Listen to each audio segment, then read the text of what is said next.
Welcome to the Red Cup, man. We got another edition, another legend. We got my man JoJo Hunter, brother Dave, JB as usual, Charlie Moe. Took us a while to get JoJo on, man. You know what I'm saying? He finally came on. We had Stacey Robb back in the day, Delonte Taylor. JoJo, man, a lot of stories, man. You know what I'm saying? Like, I'm a Mackin guy for a couple of years. You know what I'm saying? You're a Mackin guy. What was it like a Mackin, man? It was a family school of basketball. A lot of great players went there, and we've always been behind the master throughout the years. But it was a basketball school.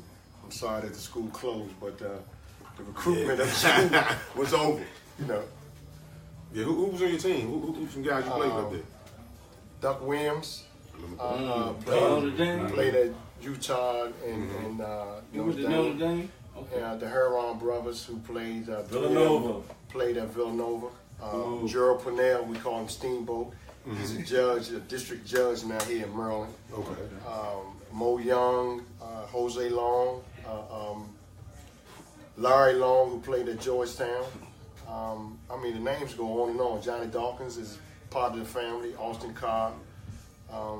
You know, it's been a big family of good players, and decided the school closed. Did you get a chance to see Dominic Presley up there? Dominic Presley. Okay. Yeah, it's just so many names you can't name. Man. You got Claude Gregory. You got Muskie that went to Rutgers. Yeah. I mean, there's a lot of players that went to Mac. Dominic Presley, rest in peace, rest in peace. Yeah. Yeah. Bad boy. Bad boy. Great defender. Yeah. Athletic. Yeah. Yeah, he was nice. He played with Bullets, right? Yeah.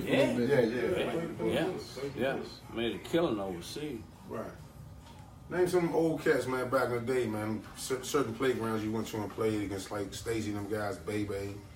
When I came up, I was with a guy, Ed Myers, who took me around to some of the playgrounds. I think, and one guy that I didn't mention that I'm putting in this conversation now was Dave Reeves. Oh, Dave, crossover. You know, and he was one of the phenomenal players up there in Mackin. I used to play against all these guys up at Luzon, and when I came up, everybody went to Jefferson Junior High School. Adrian and a guy named In Southwest? In Southwest, yeah. If you wasn't a college player or an up-and-coming player at Jefferson at that time, you couldn't get in. I mean, you used to have Larry Wright, Eddie Jordan, Kermit Washington, Kenny Carr, open gym, right? Open gym. Stacy used to be down there. That's how open gyms supposed to be ran. You know, Invite only. Everybody used to be in the parking lot. Invite only. And once they open the doors, they gonna check your credentials. Right. Yeah. Who's who? Right. You know, Invite and if only. you wasn't up and coming, you would sit in the stands, and it would give you incentive to be able to play with them guys. I know when I first went down there, I got chewed up by Larry Wright and Eddie Jordan. Yeah. You know, and it was every Saturday and Sunday to come down there, and I just got better. Yeah. You know, because these guys was, you know, they started off. You know, I think back then, every school in D.C., I mean, it's a little different now. Every school in D.C. a lot different now. Had good teams. Yeah. I mean, Dunbar to Anacostia to H.D. Wilson. If you go through the 70s and the 80s, you got 2 or 3 guys that, and they all went to Division I schools. You know, so That's funny, Luzon, Jefferson, Brandel, Edgewood, Langley. Number 2 boys come Tucker Road. I used to come over there. I was excited to come over there and get to see Stacey Robinson play. You know, I got a chance to play against him, and then we became friends and playing with him. I mean, he was a showman. You know, and he was really over Tucker Road a lot and Crossland playground. You know, so you know, DC at one time, man, was the bedrock of basketball. Yeah. I still think it is. It's just different. You know, you got the Catholic schools really taking over. From it's a lot of city guys that grew up with us. Now they've moved to different places, so they want to send their kids to the best schools. Right. So I think that's what's messing up the inner city schools with that. Unless you live in the city and you got a good situation there. Well, I think it's in change, not because of the players. I think you had guys who ran the city as far as you had Ed Myers, you had Jodine Davidson, you had Melvin Crabhouse, where they helped the guys go to different schools.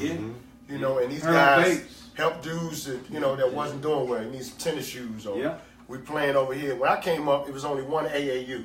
You know, they got a lot of it now. I think AAU is good for the kids, but I think a lot of them need the fundamentals. Learn the fundamentals first, because they pick the best kids to go to AAU. But there's always some surprising guys that's the best of the rest. They don't get a chance. All the time. You know, guys that come up late. But it's just a little different now. You know, and I'm hoping that it get better, because basketball was big in the city at one time. It's funny. We need more than Durant to represent this city, and the guy and the guy that's at Philly now, Markel. There should be more guys in there, because there's been some players here. So even when you were coming out, so you all met. Who were some of the guys that came? Man. I mean, all American, all met. Who were some of the guys locally as well as nationally that came out with you? He could have been pro out of high school. Number one, Billy Bryant, Hawkeye Whitney, Delonte Taylor, Stacey Robinson, Bebe Dorn, the Stretch Brothers. You had Eric Staten in them at Wilson, Al Dutch. We might have been second team. You had Joe Tweet down at Dunbar with Bebe. Man. You had what's the guy? Barry Frazier. At Woodson, right? At Woodson. You go to Anacostia. You had little Darryl Scott. Tyrone Jones at Easton. LaBelle Joyner. Mike Morton. Your brother. You know, I mean, there was an abundance of play. It wasn't a playground that you couldn't go to that somebody was representing for that area. Rodney Wright. So even during that time, Ducky Vaughn. How was your who advised you? Because we talking about All-American. It wasn't really in vogue, to kind of go out of high school straight to the league. But that was being talked about. Like, who did you lean on to help you, like, do that process, or when you ultimately say, I'm going to go to college, or Ed Myers. Ed Myers was, let's see, he lived up in the Stronghold. He went to Shaw University, came back, and he started helping kids through somewhat like the AAU. But then it was just the boys club, number 11 boys club. I was played at number 2 in St. Martin's, and he was a rec advisor. So kind of got me into the basketball, because I was going in Langley school and going out the back door to play basketball. So he got me into Mackin. We went to Curl, went to DeMatha, went to St. John's, and they all said that I was going to have to play freshman, which I thought by playing with these guys in the summertime at John, I thought I could be on a varsity team, but I was only in 9th grade. So during that time, I went to Mackin, and I played my role. I played my first year was with Dave Rivas. This is how I started. I played on the freshman team. I was averaging about 30 a game on the freshman team. And they moved me from the freshman team to the JV. And I was still averaging 30. So we played real quick. DeMatha and Mackin played one night up at St. John's. And we started, Larry Herron was 6'8", Keith Herron was 6'7", Duck Williams was 6'3", Dave Rivas was 6'6", Larry Long was 6'7". This was the first 5. I was on the JV team. They had Billy Langlow, Kenny Roy, Adrian Dantley, Vern Allen, and Kenny Cobb. That's who they started. So I played the JV game and came downstairs, and I was changing up. The varsity went up. They found out that Dave Rivas was too old to play. And the coach came down and told me to put on a varsity uniform. And that was my first time playing at the varsity level. Right. And from that point on, I played. I think I'm the first player that played as a 9th grader on a varsity team. How many points you had that night? Not many. I was just passing and getting out of the way. I think I averaged... JoJo was passing that motherfucker. Hey, look, he in 9th grade. He's like, damn. I was averaging about 2 points and a few assists. So what happened that summer? Well, that summer, I continued to play with them guys. 10th grade. And I got better. And I think Dave Reeves left, Larry Herron left, which left me, Duck, and Keith and Steamboat. Yeah. And my role changed. Steamboat was a point guard. Me and 10th Duck. grade. And 10th grade, I got some buckets. But my junior and senior year was when, they kind of let me get the ball a little more. I was doing my thing. McDonald's hat on. Yeah. So what made you decide to go to college instead of going to well, at the time, being 18 years old, during them times, everybody used basketball as a way to say, I'm going to get my mother or my family out of the ghetto or out of poverty. So I wanted to get them a house. And, some things happened where I was able to do that still through college.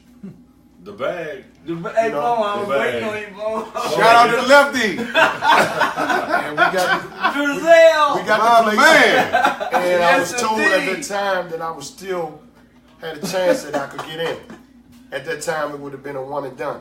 But I went to Maryland and I turned Philadelphia down. David Falk would have been my agent, and we still talk to this day. I just talked to him recently, and he said, I wish you would have went. Considering where I'm at in my life now, which is, it's good because I'm using the things that has happened to me and the things I've done to try to talk and help some of the young kids because we should have more kids going to Division I's and we should have more kids in the league. I just don't want nobody to go down the road that I went. Who's your top 5 schools? Rutgers, UCLA, San Francisco, Notre Dame, and North Carolina. That's tough right there. And I was leaning towards Notre Dame, but the agent had told me that he was going to leave. And at that time, they had Duck was there. They had Bill Lambier and Orlando Woolridge was there. But I didn't, they blossomed. All pros. And Kelly Tripucci, but they blossomed. All pros. And Joe Montana. And I ended up, when I went down to North Carolina, he had told me that I would have to play behind Phil Ford. So it was a pleasure for me to be at Maryland and to play against Phil Ford. And I started, and I think after one game, he said he thought I was better than when he had first seen me, because I had some pretty good games. Dean Smith told you? Yeah, Dean Smith, UNLV came in the picture after my 2 years at Maryland. UNLV. Was Talk there then? Because Talk was there. You said Talk. Yeah, he was there. Okay. Bottom line, lefty got it done, man. Always. Well, it really wasn't. It really wasn't lefty. It really wasn't lefty. Lefty was a part of it. Here's the deal. Ed Myers was good friends with Will Jones. Okay. Yeah, Will Jones was at Robinson. Will cool, Will right? Jones was a great friend of Eddie Myers. Okay. So when the time came, these were my advisors. Yeah. Right. And was he on Maryland staff? Yes. When he got the job, his conversation, he told Lefty that, hey, I might can get Joe to come to Maryland. Yeah. And he already knew what I wanted. I wanted to get my family. We lived on Todd Place. Yeah, that's right. There was 5 of us in a small house. Red Cup. And we was able to do some things. And he said, man, you'd be a household name. And he had to play 4 years at Maryland. John Lucas and Mo Howard had just left, and the spot was there. I mean, I got a chance to start with Brad Davis, which to this day, I would say one of the best point guards I played with. Okay. Jay Humphries. Jay Humphries. Jay Humphries played with me in Colorado. Yeah. But Jay Humphries in Colorado. You played with him in Colorado, right? Yeah, but Brad Davis, I mean, I had been used to getting the ball where I wanted to get it. And, I think a couple of times I said something to him. He said, man, just run, and I'll get it to you. And that's what he done. I mean, he was a real good, and he got in the league. Dallas Mavericks. Yeah, he's assistant coach there now. Yeah. But Will was really instrumental in getting me at Maryland. I was going to be home, and at that time, Maryland was the UCLA of the East Coast. Lefty was huge. He had just got 4 guys in the league, Tom, Lenny, Mo, and John. So the house was in Will name? Nah, the house is in my parents' name. They were the beneficiaries. Aaron Myers ended up coaching at UDC when they won. Aaron Myers ended up coaching at UDC with Will Jones. What did he get, Bone? What did he get? Hey, Will Jones. Will bad boy. Will Jones rest in peace, huh? used Maryland when I transferred. That's the next question. Will Jones used that to go to UDC. And then from there, he went to Norfolk State. Rest in peace, good man. But even looking at your stats, I mean, you averaged 10 and 10, 10 and 11 your first 2 years. I mean, it was real solid starting in the ACC. And see, my problem with Lefty what made you want to do? I mean, well, my problem was we had such a great team out there each year. Lefty wouldn't let us go. Here's one example. Y'all had a lot of scores. We played. Remember, y'all was at the game thing. We played UNLV, and they had Robert Smith, had Reggie Theus, Jackie Robinson. Yeah. They had a great team. Yeah. And this when I started thinking in my mind, man, I want to go somewhere else. You know, because Top was playing the way I wanted to play. Yeah. You know, get the rebound and let's make something happen. You're right. We ain't got the fast break. We slow it down and give it to execute. Give it to Albert or Lawrence Boston or Gibson. So we was down 19 at our place, and me and Albert was walking to the bench, and he said, Albert said, these plays ain't working, coach. So he said he told me and Albert not to say that in front of the rest of the players. And we went into halftime, so I said, well, Coach, why don't you let us play motion offense? Mm-hmm. So, you know, we came back out in the second half. They scored again. We down 20. So he called timeout and called me and Albert over. He said, look, I'm going to let y'all play motion. He said, but if you lose, don't ever say nothing else. We beat them by 7. Oh, man. That's what's up. The UNLV at Maryland by 7. Yeah. The next day, he called me and Albert up in the room and told us that he never had no players that the second guess his decisions while they was playing. You know, and then we talked to Will later. Will said that might have been the best decision that y'all ever done. But that was the moment that I knew then that I had to leave. You know, because you brought me there to play my game, and you had me in a structured offense, and it hindered me. I mean, if Philadelphia wanted me out of high school, I was averaging 38 points a game, and then I go to Maryland and I'm averaging 11. And it's more structure, right? You know, and when I got a chance to talk to David Falk, my second year when I was thinking about leaving, he said, "Man, you're gonna be a 3rd-round draft choice. Stay in school." And he didn't represent. If you wasn't the 1st round, David Falk didn't represent you. He didn't want to talk to you. He wasn't fucking with you. That year you came in, y'all had a lot of y'all played the same position, right? You, Billy, and yeah, it was me, Billy, Turk Tillman, Brian Maggett. Yeah, I mean it was competitive, and I still came out as a starter. You know, but what it did back then was Lefty was a coach that if he knew Curt Smith was going to North Carolina, he was going to recruit him because he didn't want to play against him. Now, when I was going to transfer, I went in and talked to Lefty, and he said, "Well, what schools you want to go to?" Because now he want to help me, because the Washington Post was with me. Albert King had the New York papers with him, so every time I didn't play or Albert didn't play, they questioned Lefty. Why they ain't playing? Mm-hmm. So when I said I wanted to transfer, he was like, okay, because this would take some of the pressure off me when I get the press in front of me. So he said, what school you want to go to? I said, North Carolina.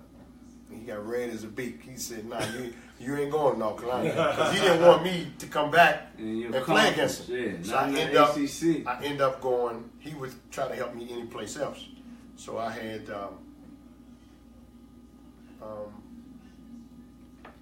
Rutgers. Tom Young had already left. So I was thinking about UNLV. After that game, Talk said, we take transfer. You don't look like you too happy. And I took it and ran with it. That's funny. Got in touch with him. That summer, I went out there. And I was going to go to UNLV, but what's the boy's name? Green. Sidney Green. Sidney Green took a car from UNLV and went back to Detroit. Wrecked the car. The NCAA found out that the car was under a credit card of a booster, and they took the scholarship one scholarship from them, which would have been my scholarship. Damn. And I happened to be staying at the Flamingo Hotel, going to summer school. With the Rat Pack. And I couldn't do it. I couldn't, because when they took the scholarship, I was going to stay at the Flamingo Hotel, which was going to pay for my scholarship, because I didn't have one. Mm-hmm. I didn't want to do it. So I ended up coming back to D.C., and who was on the plane? Larry Brown, because he was the coach of the Denver Nuggets then. Okay. Mm-hmm. And he went to North Carolina, asked me why I couldn't go to North Carolina, but Lefty wouldn't sign. It's an interstate conference agreement. Right, they don't. And That's Lefty still, didn't want to sign. That's still standing to this day. Yeah, so he said, well, man, why don't you come to Colorado? Hey, all I knew about Colorado is cold. I ended up going out there, and who was out there? David Thompson was out there. What's the assistant coach name? Alvin Gentry. Oh, yeah. Oh, Gentry. Alvin Gentry is David Thompson's cousin. Okay. So I went to Denver. When I was going to go to hardship, when I was going to go out of high school, I got to meet George McGinnis and Dr. J at Maryland. And they told me, they said, man, if you're going to go, make sure they give you a contract with educational incentives. And when I got to Denver to go out there to visit, George McGinnis was on the team, David Thompson, Tom Boswell, Charlie Scott, Dan Issel. Charlie Scott was bad. Wow. All of them was out there. Alex English. And Who's my y'all red, guards then? Alex Point had them. guards then. Y'all had a good point. Fat He Lever talking about the old school niggas. they Fat had Lever yeah. wasn't there, right? Who? Fat Lever. No, Fat Lever. No, he came after that. After Yeah, he came after that. The boy, God, what's the boy that led the league in the ABA 3-pointers? ABA 3-pointers was And then you know who was instrumental in me coming out there? Fatty Taylor. When I came out there, as soon as I came, him and Larry Brown played in the ABA together. Yeah. So every time when I come to town, Fatty would be there to pick me up and all right. show me around Denver. Yeah. And Boulder was maybe a ride from here to Baltimore. Okay. Yeah, So I would call Fatty and say, I'm coming in. Back Fatty had a then, club out there. The Big Eight. You know, and it was Big like Eight. at home because he treated me well. I mean, he was the whole town out there. All the NBA players after the games would go to Fatty's club. Yeah. So I got the chance to meet a lot of people, see a lot of people. Yeah. I got real tight with David Thompson and George, hooked up with George McGinnis and one of the best players that was out there. We was just talking about him the other day, Alex English, was on the team. Yeah. He was younger than them though, right? Was Vandeweghe there? Yeah, He was a little younger. Kiki had left them. Kiki was with the Knicks. Okay. Them two motherfuckers were getting buckets. Yeah. Yeah. Oh, Yeah. God. Cookbook. Damn, they Who's back y'all in the coach, man? The coach was Bill Blair. Yeah. Bill Blair came from VMI. He was a good friend of Larry Brown. He played at West Virginia, I think. Okay. Yeah, he played at West Virginia. Wow. He was assistant coach here with the Wizards, I think, maybe 15 years ago. All right. He wasn't never at Rutgers, was Nah, Tom Young was Tom Young. probably the biggest coach that we probably would know as far as name Yeah. was. You know. So Jay Humphries was a year behind you? Jay Humphries, when I was So you were a junior, he a sophomore? Or? when I was a senior, he was a freshman. Oh, so Jay a couple years behind you. Okay, got it. Yeah, he was very good. Was he good then? Did you know him? Very good point I see he was a guard, man. 13th Good- pick. Good defense. He could score, and he was relentless on the court. I think he had a knee injury when he was playing the NBA. Played with Phoenix, and I think his last team was Boston. I talk to him every now and then. He's doing some kind of administrative work for the league. Okay. You know, but he's doing pretty good. Couple guys. So D, growing up, all the stories you heard about your big brother, what you was thinking back then, like when you finally got a chance to see him really play?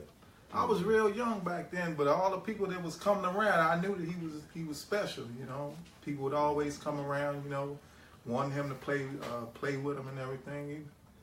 And as I was growing up, it wasn't until I was maybe like 15, 16 until I really knew, you know what I mean, the reason was. Yeah, they couldn't stop me. He was just, you know, real good. Yeah. So. And I wasn't born with it. I put the work in. Right. You know, He's still with the work in. That's what I like about the guys is really trying to help these kids now. You know, they think Kobe and some of these players, they think that they were born with this talent. But you got to put the work in. Yeah, you got to put the You work know, in. I used to stay at I had a key at St. Martin's. I had, I used to be at Langley outside, and we had a street light. For some reason, there's one particular court, the way the light would reflect, I could just see the rim. I used to be out there at night and just shoot. Shit, there must be all rims. Right, all lights. Right. So I like to see the kids that put the work in, man, because I like to go to shows now and see certain people perform, musicians and stuff, and playing basketball is a performance, and I usually like to come out and look at the crowd and see who out there, and it put pressure on you. I think one particular game we played in the Capital Classic, and I hadn't been in a game, and I think we played, it was like 17-5 at the game, and me and Hawkeye went and peeked out there, and I didn't think it was going to be that many people. Right. And I mean, it was packed, and the butterflies just flew through me. But once we got out on the floor, it was a little different. So who was in that game? Name some dudes that Darryl was in that Griffin, game. Damn. Oh, man. Bobby Turner. They had Wayne, what's Wayne's last name? McCoy. Wayne McCoy, Jim Graziano, Michael Brooks. Michael Brooks from Philly. Yeah. I mean, he went to the Olympics like out of high school or something, right? Michael Brooks. And I'll tell you one of the highlights of the game. LaSalle. At the warm-ups, everybody was dunking and this and that, but everybody really came to see Darryl Griffin. I beat him out for the Player of the Year for the Street Smith. I beat him out for the Player of the Year. But look, on the front row of the game was all the coaches, and at the table was Glenn Harris and James Brown. Mm-hmm. So one particular play, I think Wayne got the rebound and threw it out to Darryl, and I'm back. I could jump. Darryl could jump better. That motherfucker jump, yeah. Bobby Turner had the ball, and I'm trailing him. So he bounces the ball through his legs, and here come Darryl Griffin. And we both met at the rim. Now, I had like a 36, 37-inch vertical. I got up, and he went and took the ball behind his head. And if he'd have brung it straight, I would have blocked it. He moved the ball to the side and dunked it. And when we both hit the floor, the first thing I looked over there was at Glenn Harris. And he was like, look at me. He had his hand on foul. I mean, it was a moment. I've spent the rest of the game trying to get it back. I ended up getting a breakaway. I got a breakaway, but it was a memorable dunk because I know we went to the Dapper Dan. Pittsburgh. Yeah, we went to the Dapper Dan tournament. And they said all of a sudden stop that joint. Dapper Dan used to be Dapper Dan and the East West game. Right. Yeah. And Hawkeye said, we getting on the bus, and Hawkeye said, Darryl ain't playing, Joe. So relax, you go ahead. Yeah, because you want to see who playing. Right.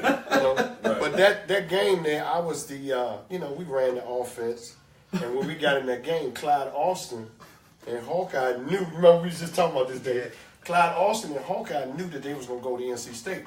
Yeah, that was my coach. So in that particular game, we running the offense. Chick Lyles was on the team. Billy Bryant, Bill Dankos, Bill Lewis, Bebe, Craig Shelton, and Stretch Gregory didn't play because they protested. Yeah, and I had protested that year. Because Jodine Davison should have been the coach. Okay. And they let Joe Gallagher coach. Oh, wow. St. John's, right? Yeah, and they protested. I mean, he should have been assistant coach or something. Because they were, that particular year, they went 25-0. National champs. And they end up being 33-0 because they won it all. Ain't nobody beat them that year. And he wasn't involved. And we would have had Craig Shelton and Bebe. It would have been. And Stretch Gregory. We'd have been bigger. I don't know who would have started, man, because I think Bebe would have started over Clyde. This was 76? This was 76. 76. Hawkeye would have started without a doubt. So you would have had Hawkeye, Craig Shelton, James Gregory. Probably me and Bebe in the backcourt. Yeah. That would have been a better team. Goodness gracious. You got Clyde, Billy Bryant, Chick Lyles. Yeah. It would have been better. We had Bill Lewis. Bill was a wheelchair man. And he wasn't but 6'6". Wow. Wayne was 6'9". Jim Graziano was 6'11". They had a big team. But I was a co-MVP with Hawkeye, so we was on our way to. We got another MVP on the panel to your left. Yeah, we represented. We represented. Look, we was on our way to. You a pure point guard. You a point guard. To the Dapper Dan.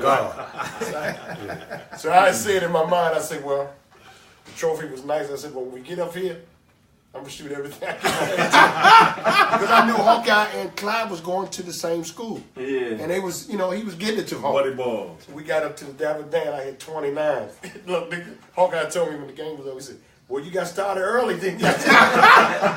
Went to the East-West All-Star game. I wanted to You wasn't away for that little buddy shit. You wasn't because the All-Star game is really who get off first. Yeah, Right. yeah. And I would, we was in practice, passing it and all this. And we got in the game. I said, what's happening? I said, okay. But I relished the thought that I really wanted to play with Bebe because he was a legitimate point guard. He was going to get you the ball. No doubt. And Craig Shelton was an animal back then. Oh, Craig Shelton. He got you where you wanted him on that box. He was real tough. Strong. He's a player that don't nobody really talk about. Yeah. But he was tough. Yeah. There's been some players here that I can give you 5 players that I thought that was real good that people don't really talk about. Mm-hmm. Lamont Reed. Oh, jumping motherfucker. Yes, You know who Lamont Reed is? Jumping Unbelievable. motherfucker. Yes, Yeah, indeed. unbelievable. Anthony Jones is another one. I think Craig Shelton. A guy named Raymond Lee, who came up with Skip McDaniels and them. Mm-hmm. And I probably would say the guy Huckabuck. Huckabuck. Yes, indeed. You speak Melvin Crabhouse? Melvin Crabhouse. Yeah, Y'all didn't get to yeah. see him. Rebounding motherfucker. 20 Yeah. rebounds. Yeah, Y'all didn't get to see him when he was I young. know exactly. And knock a nigga out. Yeah. real quick. And Stacey Robinson's I know exactly what you're Steve Higgins. Yes, indeed. That's Goodness awesome. gracious. Steve, that's Steve Higgins. you said Steve Higgins, man. That's tough. That's my father's boy. You know what I'm saying? I used to go up Harris Elementary and watch Steve play. That shit was crazy. He This mother score wherever I want to go. Steve Higgins, Jerome McDaniels, all these dudes was J-Mac. real great players, and they didn't really get a chance. Mm-hmm. For nobody to really see him at the next level. Yeah. And Dave Reeves. We was at that motherfucking crossover, boy. Y'all probably don't know who he is, but he was I know probably one of exactly. the first You know, ones with Dave the passed also. away, right? Huh? Dave- He yeah, got yeah, killed yeah, okay, right. outside of a club. In Los Exactly. Angeles. But Jerry Mack made Jerry Mack was bad. parade first team in 9th grade. Yeah. Man, Jerry Mack was bad. Yeah. UCLA was the first team in all family. Them days, a lot of motherfuckers our age don't be remembering them. I was little watching that I don't shit. know what's going on. You know what I'm saying? Historians of the game. Yeah. Gotta know. Bryson, get JoJo that question that you give everybody, man. Yeah. Your ultimate my question. ultimate- Your ultimate question Yeah. for every guest. Who do you think most represents your game in the league today? If you say, yo, that's me. That's me. I would say Westbrook. Hey, that's no Westbrook, a dog. When I played, that was easy. when I played, I didn't really see nobody. I played my game. Yeah. Now I would say that Westbrook might play just a little better defense, but as far as his approach to the game, A dog. I drove, I shot jump shots, I had a pretty good, which some of I don't see now. A lot of guys don't have mid-range games. Yeah. Like get a person to a certain spot instead of going all the way. All I need is just a little bit of room, and he does it. It adds up. I would say him. I think you'll jump a little better than his. Yeah, but I just like. jump shot, yeah. He's one of the players that I would pay to see. Okay. That nigga like that. And he's like that. He's He's at the level of basketball that we should see now. Yes. If all the teams played and the guys had the intuition like he played, that's where we should be at. Well, well, obviously, you and I hooked up a few years ago. I was a head coach at Montgomery College. Yeah. And had the privilege of having you come in and speak to the guys. So your story, a lot of guys might not know your story. You have a real compelling story. And, a lot of times they say no test, no testimony. I think you got a real compelling story as far as being at the top, being one of the best, McDonald's All-American, going to play in the NBA, Milwaukee, playing overseas, making money, seeing the globe, different continents, and then kind of like somewhat of a fall from grace. Right. What is, like, if you could just kind of explain to some of the viewers your story, your testimony? Well, being optimistic coming up, you all have dreams of doing certain things, so I was able to reach it, and I would think I got caught up with trying to hold on to a lifestyle. I mean, because all the guys that I had a chance to be around, from the Adrians to the Eddie Jordans to John Lucas, I hung out with the guys that was there, and I was waiting for my break. And once I knew the lifestyle, I grabbed onto it. And a lot of guys that play in the NBA, you see a lot of guys go broke. A lot of guys, is living that lifestyle. It's like cutting the light on and off. And if you're not prepared for the curtain to go down, you hold on to certain things. That's what I've done. I end up doing 20 years in prison, trying to hold on to that lifestyle, and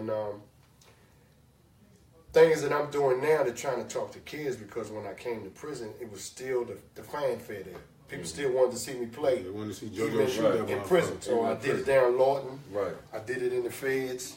And it kind of compelled me to come out and want to talk to kids, because I'm a humble guy about what has happened to me as far as the basketball, because one day the whole thing is going to be over with. And I want to not just be remembered for basketball. I want to be remembered as a dude that people can trust, and a dude that people can say had good character, even though I was in the spotlight for a minute. And see, it's hard sometimes when the spotlight is turned off, but it's somebody else's turn. And see, until you kind of level yourself off, you still continue to chase, because society and the world, the way the world is, things gonna level off. And I tried to hold on to a lifestyle that I had, and it turned out to end me, 20 years in prison. I think the worst out of that was I wasn't here for my mom. I'm still holding on to trying to build a relationship with my kids.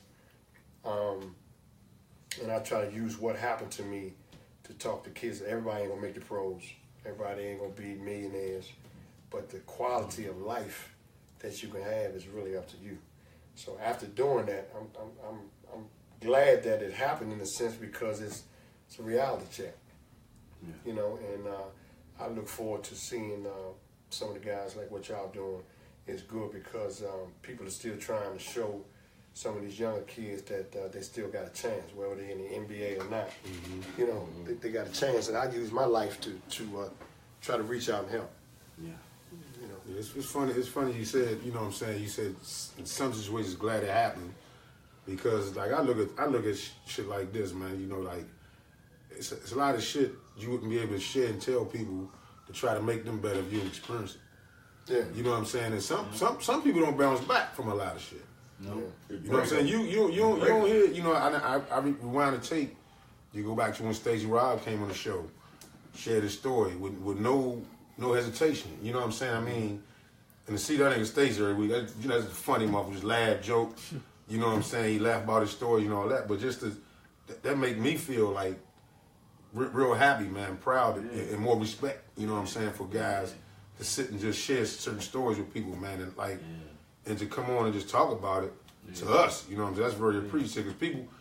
I mean, I've been through a lot of shit. So we all been through a lot of shit. Yeah. People don't know you until they really hang around you. They might hear certain shit about y'all, man, that nigga, woo. Right. Then they hang around, like, oh, that nigga, all right. You know what I'm saying? Like, that's just, for real, that's really just our city. Yeah. How motherfuckers judge you, you know what I'm saying, until they get around you. Yeah. You know what I'm saying? Yeah. It's like Stacey, I couldn't believe that as we got closer, that he really didn't realize how good he was to really take advantage of it. Mm-hmm. Because he was special. I mean, if you got a chance to see him, I mean, he did things in games that coaches would say, "Ho!"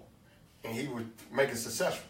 Mm-hmm. And he didn't, I went to see him play at McKinley played Dunbar, and I think it was like 8 or 9 seconds left in the game. And he shot a 360 jumper when, they needed a bucket. Bang! He shot a 360 jumper. And he used to snap his fingers after he scored. When the ball was in the air, he was like this. And the ball went in. Oh, man. He used to do stuff that you didn't think that a player would do. Halftime of the game, they played Woodson. He threw the ball at the backboard. It was on the factory. He threw the ball off the backboard and tried to dunk it. And the ball hit the rim and went up in the air and then went through. But it was just a layup or just a regular dunk. You wanted to go and see what he was going to do. And he did it with, he was humble about it. Drove coaches crazy. He was at Barber Scotia. He went to St. Bonaventure. He went to Niagara. Every time I would see him in the summer, I said, "Where you going to?" I don't know. He was going to go somewhere. But everybody wanted him. Now I was trying to figure out, when is this dude going to realize how good he was? Mm-hmm. And now it's too late, so it's a good situation that he is telling his story because it could help a kid that might be in the same situation. Exactly. That's big support. You know what I'm saying? You would think you think you ain't gonna see another Michael Jordan or another. It's coming, but it needs experiences of the people before to get them on that right path. I'm hoping that my situation, I think I got more now than I had then, because going to jail devalued a lot of things that I thought was important. What's important to me now is really trying to help somebody else, because I've had a chance to have it, and I say devaluetize. From the materialistic stuff. You want to be respected, not feared. You want to be trusted, not untrusted. You stop chasing that lifestyle. Quality, and I think that's something that we can help the other generation. Quality is something that you don't be born with. It's something that you chase after. You can be a good family man, or you don't. Well, that's a sense of quality. That's good. You said that. Human side. Yeah. Like you said, man, you spoke before the show. You was like, you go with Barry Farms, and Miles always give you a shout. You know what I'm saying? My bad, Miles. Rest in peace, man. Miles just lost his mom a couple days ago. Yes, man. The Red Cup out, man. Send our condolences to Miles. Yeah, so we talked before the show, and you said you go to Farms. I called him. And Miles always puts you on display. Shout out JoJo Hunter, blase. But how does that make you feel right now? When you go in them atmospheres and to even know that you still talked about in the city. It makes me feel good because when I was practicing, all the times I was practicing, that's what I'm being appreciated for. And I'm being appreciated for the fact that I'm a humble human being about that activity that I've done, because basketball is an activity. Right. Very humble, brother. You gotta. And it's a good thing about it. You're doing some workouts right now, right, with the kids, right? Yeah, I right now I'm currently working down number 2 Boys Club. I'm in the process of putting another schedule together. I got 4 guys in school right now. I got a guy that played at Blair. That this is his first year at Salisbury State. Okay. Got a guy who was at Riverdale Baptist, who is at Stetson University. Got 2 at Lacoman College. Okay. And I got a young kid now that goes to Blair that I'm looking forward to try to get him in school. Some of the guys kind of fell off. I had 2 guys at Dunbar. One of them fell off, and the other kid, he was in UDC and he stopped going. But the fact that I do have 4 kids and people are still calling, then I know I'm making some kind of impact. I can't reach everybody, but if I can reach 1 or 2, the program's successful.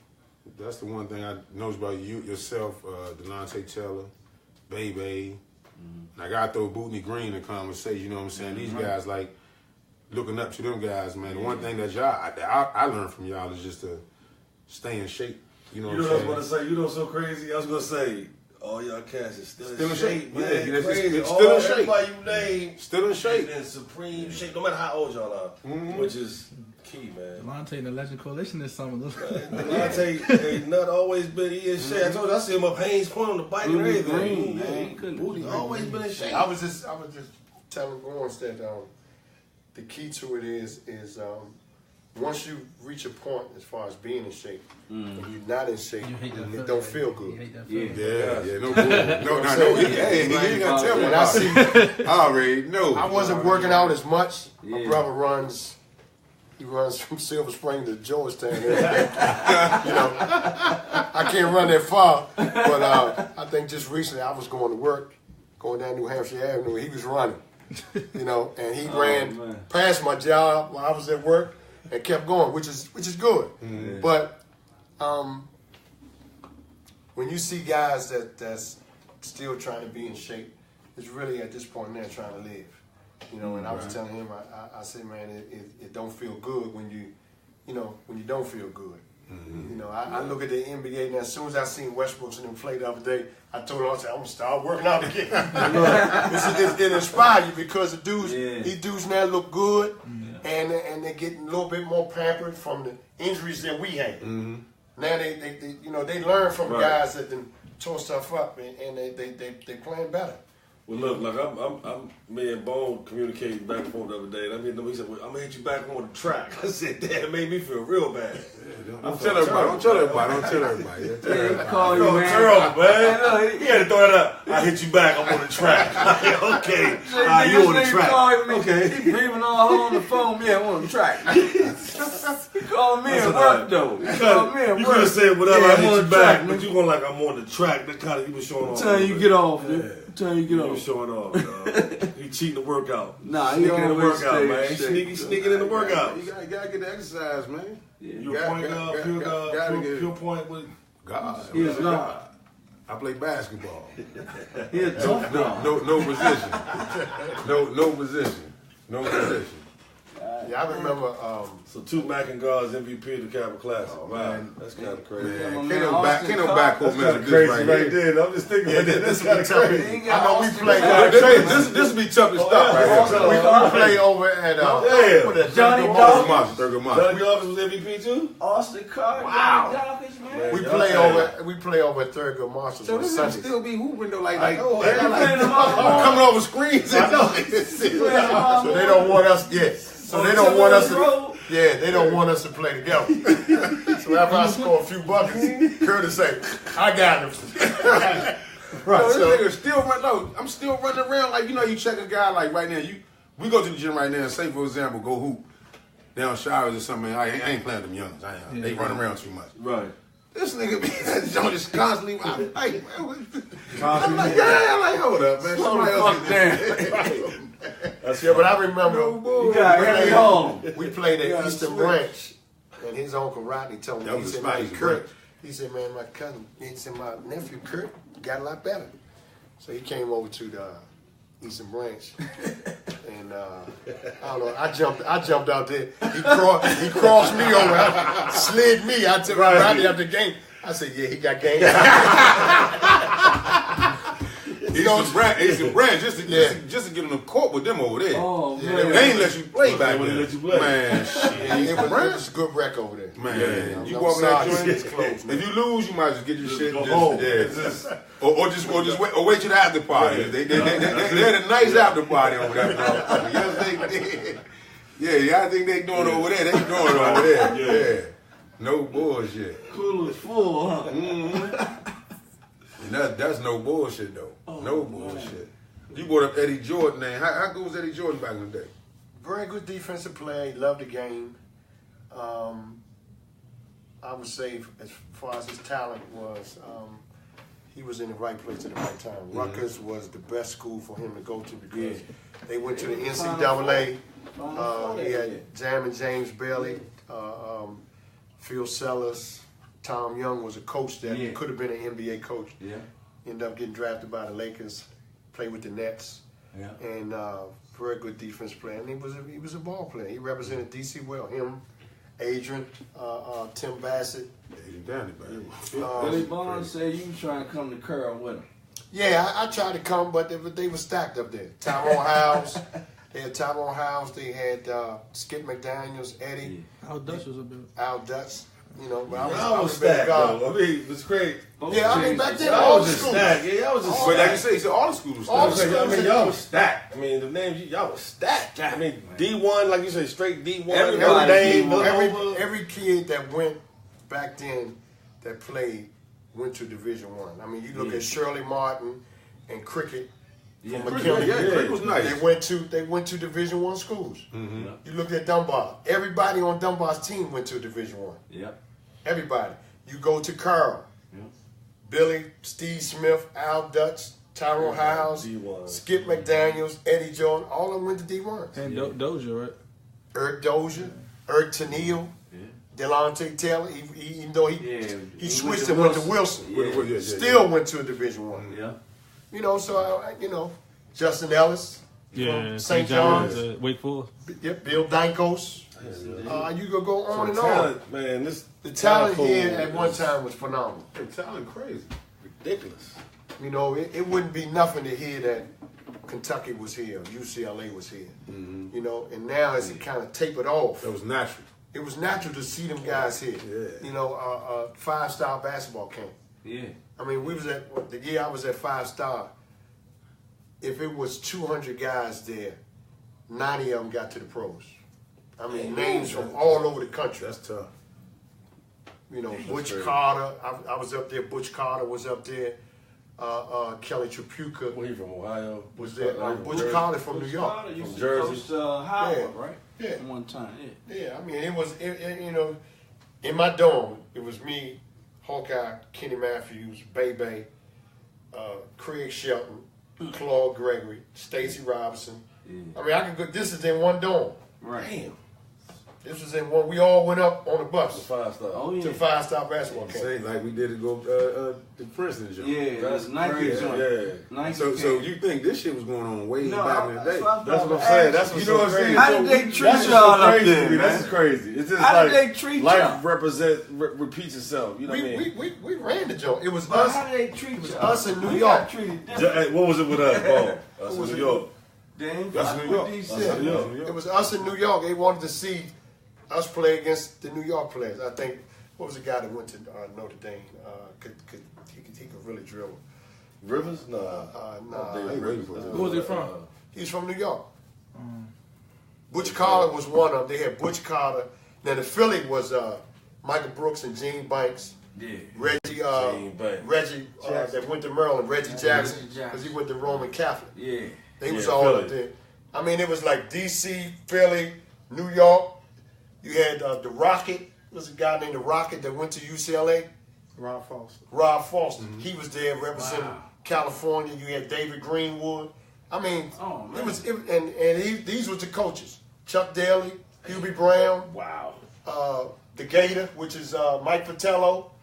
Huey Brown, the best ever did. Did Greenwood go to Missouri? By far the best ever did it. David Greenwood went to UCLA. Huey Brown, Huey Brown, the best ever. Yeah. Who? Hubie Brown was serious. Yeah. Oh man, he can sit down and do shit in fucking pennies. Hey, listen, Show you a play, man. But you know what's so wild? Like we name all these names and cities where they from. The one thing, this is my, you know, my thought process of the whole situation as far as what we talking about, representing your town. Yeah.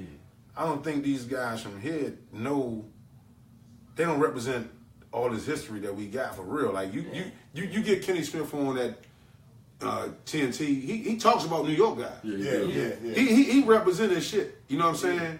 The guys in the position for us, they don't represent like them New York guys do.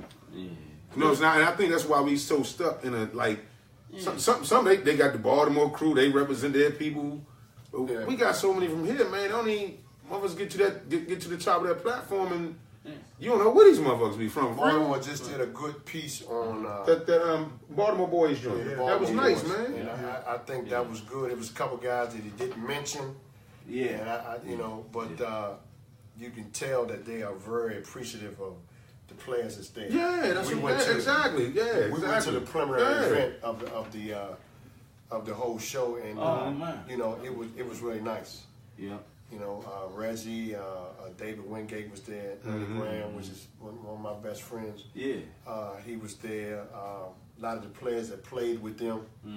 You know, it was good. I think, you know, I understand what you're saying, but hopefully somebody will get a voice. Yeah. And hopefully maybe this show will hit something to let them know. I hope so. That, you know, we got some history here, and we would like to get it out there. Legends, man. I mean, there's a lot of dudes, man. I mean, you go back to Elgin and Dave Bean, Austin Carr. There's a lot of guys that came from here that, you know, we don't have voices to really put it out there. But sooner or later, something's going to happen because there's been this many players that came from here. That's why we mix it up so much. We go from the JoJo Hunter stage right now. We might come back with a Lonnie Rail, with a we mix it up. Greg Jones, you know, the age range. You know what I'm saying? Because just constantly get the history going. Because a lot of people don't know what y'all guys and I mean, y'all set this shit up for us. Yeah. I mean, you know what I'm saying? If it wasn't for y'all, it wouldn't be no us. Greg works with me down at the camp. I started. You know, and great guy. He got some good ball handling drill. Oh, G Wiz, that's my man. He love the kids. Nephew. You know, and what I like about him is that he's humble enough to come down there every Sunday, you know, and he brings a group of kids that he works with and the kids I got, and it forms a camp. That's good. You know, and we didn't play together. I'm before him. Hell yeah. You know, and we talk pretty much every other day. Yeah, that's I just got a lot of respect for him because I was down in the Urban Coalition when he had his finest time. Yeah, he has some great times down that motherfucker. And you know, I really respect what he's doing. You know, what he's doing now. And he doing it for the love too. Yeah. You know what I'm saying? He's Curt, definitely doing it for the love. man, like making a voice for it. I think we making a voice for it. Yeah. For people to we're making an give back. Introduction. And see what's going on, because we do this, man. We bring on some great people, not just great basketball players. We bring on great people that's doing things in the community, you know. A lot in the community, and I man. think people looking at that like, "Dad, this guy was the McDonald's All-American. They got JoJo Hunter in it." Motherfuckers didn't know that shit. They got now. I think they're realizing it because of this show, man. But think about, I still think about, like, the horn, but we doing it, man. How compelling that is. Like, so you go to Maryland, right? So I'm just thinking, so Lucas go number 1. He's there before you. I'm looking at his stats. He averaged 19 points, so 20 and 20. You could have went on the high, so you could have been in his draft. Exactly. And see, the thing about it, that's a very humbling type of thing. Like, a lot of people haven't been in that position in their life. Here's the thing and about it. You very humble dude sitting here like, I mean, I look at it but I mean, that's kind of compelling to me. I look at it many years from now. I'm working on a book right now. I'm in the 4th chapter. It's taking some time. I mean, I would have been the first guy that same year I got drafted. I would have got drafted. I got invited to the 76 Olympics. That's crazy, man. I would have been the first high school player to do that. I was in 70 Olympics. That's like coming 1976. So I would have had a chance to try out with Quinn Buckner. Steve Shepard made it that year. Adrian Dantley, Scott May, what's that other guy? Kent Benson. Was Doug Collins on that team? Bobby Knight. Bobby Knight was the one who coached the team that year.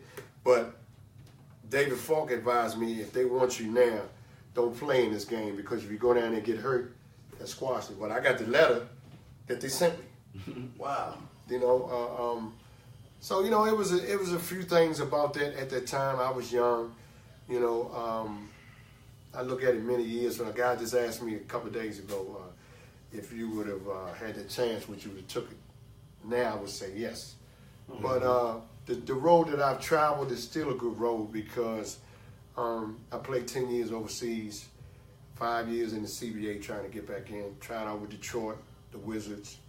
My thing with it is, on a national level, as far as the NBA, I got a chance to play with so many guys that I would want to be a person that somebody like Curt or Adrian or somebody can say, yeah, he was a good player, rather than trying to beat myself up that I didn't go in. Right. You know, exactly. You know, you want to be a good player as far as the players are concerned. You know what I'm saying? Not to the people that's watching the game. Not to the people that's watching the game. Exactly. Man, if you put all the basketball players in this town together, where do I stand up in there? Hey man, you understand what I'm saying? That's what I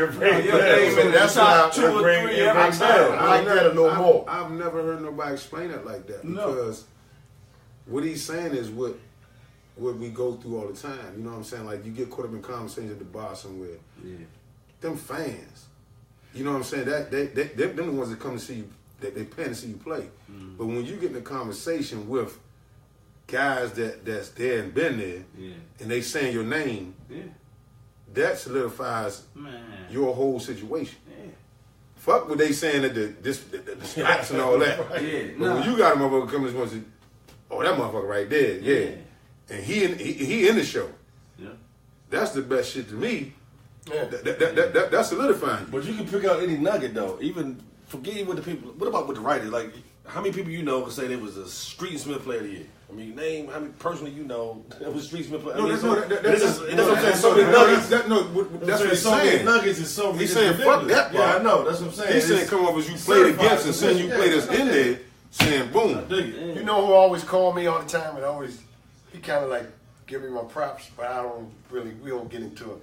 Delonte, he always say, man, you had the best mid-range game. Man. And I always tell him, I say, man, and you always in shape. You know, because he'll call me, Nut will call me and say all the time, man, I bust so-and-so's ass. Oh, man, hey, shout out to Nut. Hey, are you getting them conversations too? And sometimes when I would tell you, I said, man, I look on the phone, I said, they come Nut. You get ready to go for it for about an hour. And Nut is still excited about basketball. Yeah. He is still, love the game. Still love the game. Love the game. I'm from this age to on up age. Let me say, you might get a motherfucker that's 10. Not by like, oh, he gonna be a bad motherfucker. You like, no, that motherfucker 10. You're right. These are the guys that I'm saying. That's love the game, though. I would want their respect to say that I was a good player. Mm-hmm. Right. Stacy's respect, Curt's respect. You know what I'm saying? Yeah. When you put it all together, rather than this thing of the fans. That's tough. I would rather be a person of the workers to say, oh yeah, he's black. You know what I mean? Regardless of what position they might put you in, just to be accepted in the family of the guys that play basketball here. Man, that's what means more to me. I've never heard that for you. That's tough right there. Tough, so book done, this, that, and the some kind of way Hollywood gets a hold of your story. Who would you personally pick, A-lister, B-lister, to play you? Wow, that's tough there. That's a tough story. It is a good ass. That's a good one. Yeah, I mean that would be hard to say. Yeah. You know, I wouldn't know. I've talked to 30-30. I've talked to. I forgot the guy's name, but it's a guy that was in Chicago. They got shot at. Ben Wilson. Ben Wilson. Mm-hmm. And the guy who did that story, I had talked to him once. He lived in here in Rockville. The fact that all the accolades I got, and I went to prison, and I came back out. I think it's a national story. Not because it's me. If this was Curt or anybody, any one of us, it's a story that, you know, I was here at one point. I didn't hit rock bottom because mentally I'm not gonna give up. Mm-hmm. Right. You know, you hit rock bottom when you give up on yourself. Right. Mm-hmm. I ain't gave up on myself, and I came out of prison after 20 years, and I didn't hang my head because there's millions of people in prison. Mm-hmm. You know, so why should I come out and hang my head? You know, I got a job now. My family's okay. The people that accept me are the people that know me. You know, the people that don't accept me don't really know me. Mm-hmm. You know, they might know JoJo Hunter, but my name is Anthony Hunter. You know, but my thing is, prison is not a place that I'm proud of, but it's something that's a part of my resume. You know, and I was able to make it in there, and that gives me incentive to say I can make it out here. I got to make the right decisions. I talk to the kids now about choices, decisions, situations, and circumstances. If you can get them things in order in your life, you got a good chance as anybody. You know, I made a decision to come over here tonight. You know, I made a choice to come over here. You know, this is a good situation. You know, we got to do this every day. You know, and you know, I still got still got a lifestyle that I'm chasing, but it ain't the lifestyle of an NBA player. It ain't the lifestyle of somebody with all the money. You know, I just try to,